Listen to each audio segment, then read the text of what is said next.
Então, pessoal, os dados da inflação divulgados pela Fundação Getúlio Vargas no índice IGPDI, Índice Geral de Preços Disponibilidade Interna, são assustadores de fato, meu amigo, porque eles trazem um aumento de 1,03% em setembro, que é realmente um resultado assustador, muito pior do que agosto, que foi 0,12%, e eleva o acumulado dos últimos 12 meses para acima da meta de inflação, no caso 4,83%. Ok, sabemos sim que não é esse índice consultado pelo Banco Central para fazer as suas projeções para a taxa Selic, para as reuniões do Copom e tudo mais, eles usam o IPCA. Mas eu sempre digo por aqui que eu gosto muito do IGPM, principalmente da Fundação Getúlio Vargas, que é o mais badalado, mais famoso, mas esse aqui é praticamente a mesma coisa, o IGPDI, poucas diferenças apenas, e ele reflete muito bem a realidade, aquilo que a gente percebe no dia a dia, uma realidade que não aparece tão claramente assim nos números do IBGE, com aquela gestão Márcio Postman altamente questionável.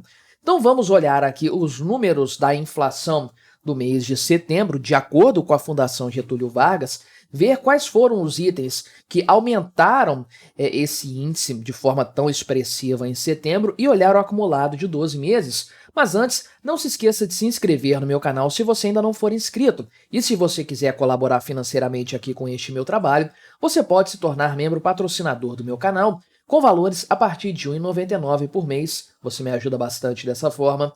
Pode ter certeza disso. Então, olha só.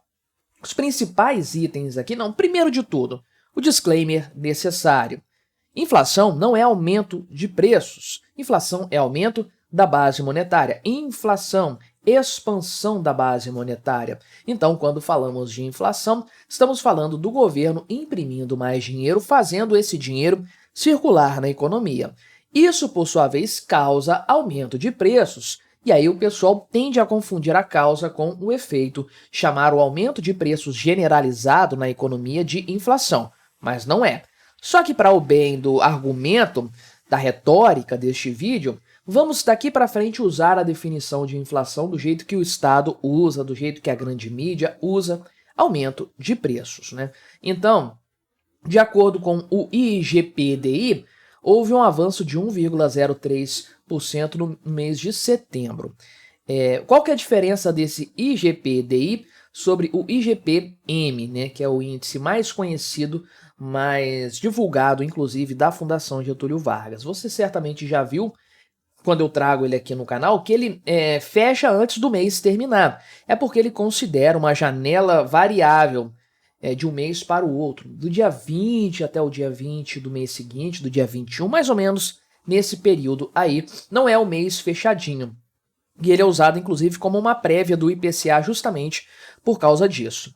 Já o IGPDI não, pega o mês fechado ali do dia 1º até o dia 30, ou dia 31, ou dia 28, ou dia 29, enfim. Então ele considera esse padrão aí dentro do mês. Mas na prática mesmo, a metodologia é a mesma, os componentes aqui do IGP são iguais aos componentes do IGPM, não tem muita diferença prática, então são duas formas diferentes de olhar para o mesmo mês.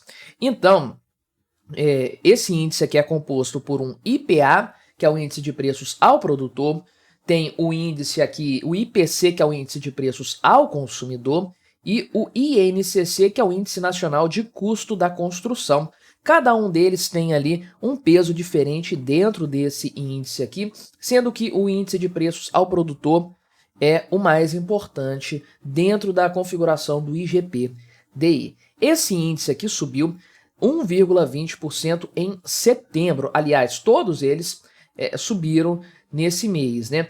Só que, além disso, o percentual de aumento foi maior do que agosto. Lembrando que essa comparação de percentuais costuma pregar uma peça numa pessoa mais desatenta, porque ele olha assim, subiu 0,50 no mês, subiu 0,40 no outro. A inflação diminuiu. Não, ela desacelerou, mas não diminuiu.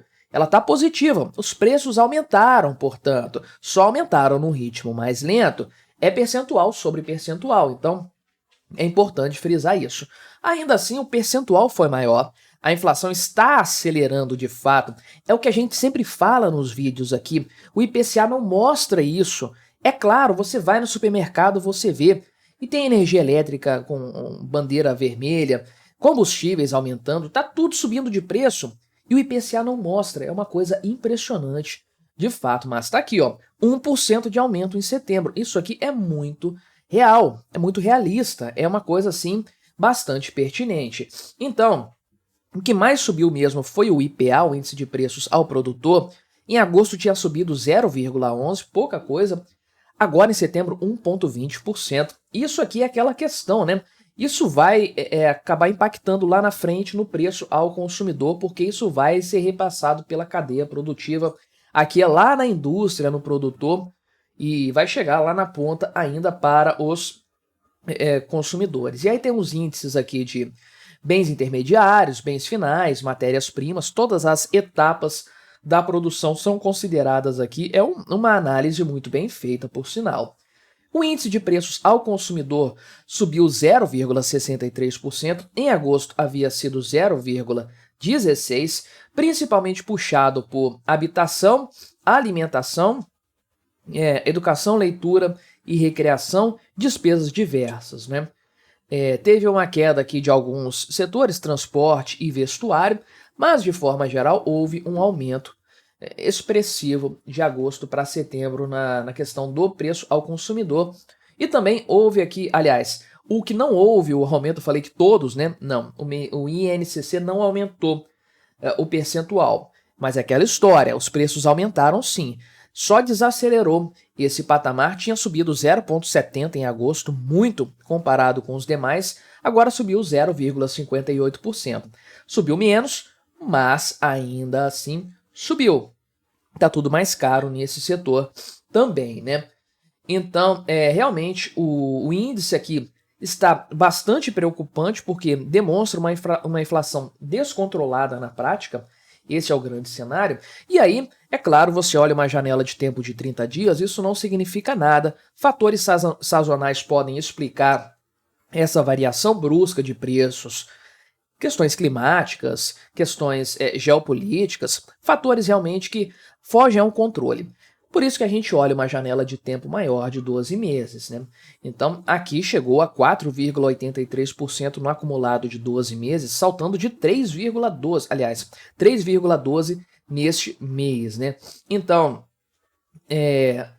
comparação com o mês de setembro do ano passado, nem dá para descer para brincadeira. Mas vamos olhar aqui a tabela disponibilizada pelo pessoal da própria Fundação Getúlio Vargas, né? Tô vendo o site deles, isso aqui não é no Excel, não, é na exibição direto no site deles, inclusive. Então você tem aqui a tabela desde março de 2020 até setembro de 2024. Aqui nessa linha do meio é o que realmente importa aqui pra gente, que é o acumulado do IGPDI ao longo de 12 meses, a janela variável de 12 meses. Então, esse 4,83 a gente considera desde outubro, aliás, do ano passado, até setembro agora. 1, 2, 3, 4, 5, 6, 7, 8, 9, 10, 11, 12. Esse aqui é o período que a gente avalia da evolução desse índice, e você pode ver que saiu de 4,27 negativos. Quer dizer, eu espero que dê para você ver, né? Vou aumentar um pouco o zoom aqui para não castigar tanto o meu espectador, né? E pronto, burro. Agora o pessoal vai ver, né? Pelo amor, né? Tão fácil de resolver. Mas saiu aqui de 4,27 negativos, deflação, para 4,83 positivo. É um aumento de 9%, 9 pontos percentuais, né? Em um ano. Isso aqui o IPCA não mostra, mas condiz bastante com a expansão fiscal que nós estamos vendo. A dívida pública aumentou R$ 1 trilhão nesse intervalo de 12 meses. Dinheiro impresso do nada, na maior parte dos casos, né? A maior parte da composição dessa dívida é a expansão da base monetária, que vai aumentar os preços inevitavelmente. E tá aí o resultado. E por que eu gosto dos índices da Fundação Getúlio Vargas? Olha como eles mostram bem, lembrando, essa coluna do meio que a gente vai olhar aqui, né? Coluna do meio não, do canto. Como eles mostram bem a variação dos preços ao longo do tempo. Isso aqui começou, olha, na pandemia, estava em 7% no acumulado.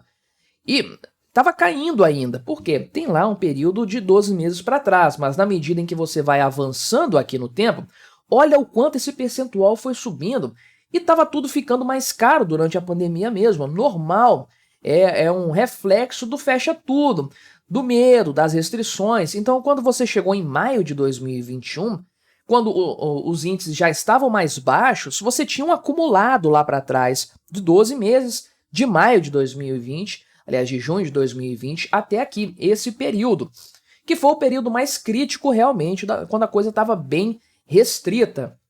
Isso aqui demonstra bastante o cenário. O IPCA não marcou isso aqui na época. O IGPDI mostra como que estava a inflação nesse período e é muito realista isso. E depois caiu bruscamente, porque é o reajuste natural do mercado. Agora que a coisa não está tão restrita mais, que a cadeia produtiva voltou a funcionar, esse índice foi caindo progressivamente durante o governo Bolsonaro. Caiu muito no ano de 2022 aqui. Terminou o governo Bolsonaro com 5% acumulado, que condiz muito bem com aquele período de 2022. E esse ritmo continuou sendo seguido durante o governo Lula, não por causa do Lula, mas por conta desses meses aqui para trás que estavam com um patamar bem pequenininho aqui. Então, em meados do governo Lula, aqui em julho de 2023, esse ritmo de queda estancou, chegou no menor patamar com a herança do governo Bolsonaro e começou a subir de forma quase contínua. Teve uma leve queda aqui no começo de 2024, mas agora, olha só, saiu de menos 7,47 no menor patamar no governo Lula para 4,83. Agora, nesse caso, são 12% ou 12 pontos percentuais de aumento de preços. Para mim, isso condiz muito mais com a realidade e não há dado do IPCA que mascare isso aí. Infelizmente, não são os números da Fundação Getúlio Vargas que o Banco Central utiliza, sim os dados maceteados do IPCA. Fazer o quê, né? Mas me diga aí, o que você achou da minha análise? Colabore com o nosso debate, se inscreva no meu canal se você ainda não for inscrito e até a próxima.